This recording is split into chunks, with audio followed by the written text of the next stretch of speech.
Hi, my name is Francesco Rulli. I'm the CEO of Querlo. I'm here today with Marty Groover, who is a partner at C5MI. Please, Marty, if you can share with us a little bit more about what your company does and your role within this organization. So my name is Marty Groover. I'm a partner for a company called C5MI.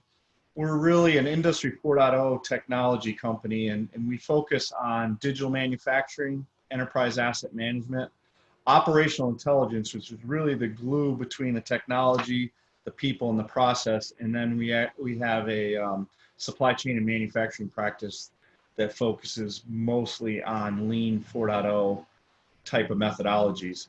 So our company is all about creating a common operational picture for manufacturing. How do we create that end-to-end digital supply chain, but also that vertical supply chain that goes up and down through an organization?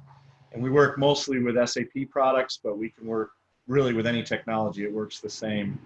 But our company focuses on reducing complexity by integrating people, process, and technology into a single source of truth in a trusted system. It's really about driving almost like our cell phones. You know, we live every day on a cell phone. How do we do that for manufacturing?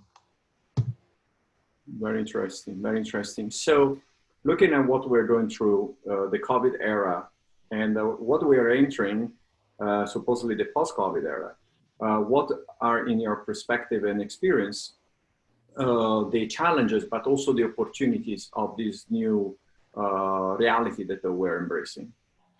Obviously, the challenges are how we're going to do manufacturing, and keep social distancing. I think there's a lot of interesting things going on right now that I've seen with some of my customers. For instance, we've done a go live with one of our products remotely, and never would think about doing that before.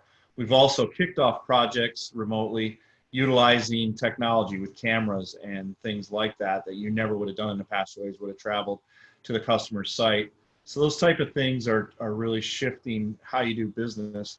I think the opportunities, though, going forward, we're going to see a lot more continent of consumption for manufacturing. And when you look at what happened with COVID and the whole Amazon effect and how much more Amazon was important to us, I can really see a big shift in manufacturing going to more of a distributed manufacturing process, getting closer to the distribution center so that those supply chains are short and fast. And the opportunity that we have in this country, because of all the factories that we have shifted overseas, we can bring some of this manufacturing back and leverage brand new technology because we don't have the capital overhang of brownfield installations. So I see a lot of opportunity there to drive the next wave of the industrial revolution based off of what just happened with COVID. Okay, very interesting. And from your perspective, what is the role of artificial intelligence going forward? Machine learning is the basis for artificial intelligence. I think you have to build the foundation. A lot of the work that we do is connecting all those dots, that end-to-end digital twin. Once that digital twin's there, we start using machine learning to look for anomalies across there. I think the artificial intelligence is going to come in almost to the point where your supply chains will be automatically calibrated using AI, meaning self-compensating, almost breathing live things. Instead of today, everybody's in trying to manage a supply chain that moves, from level one raw source all the way through. You're going to see a lot of gaps in the supply chains coming up.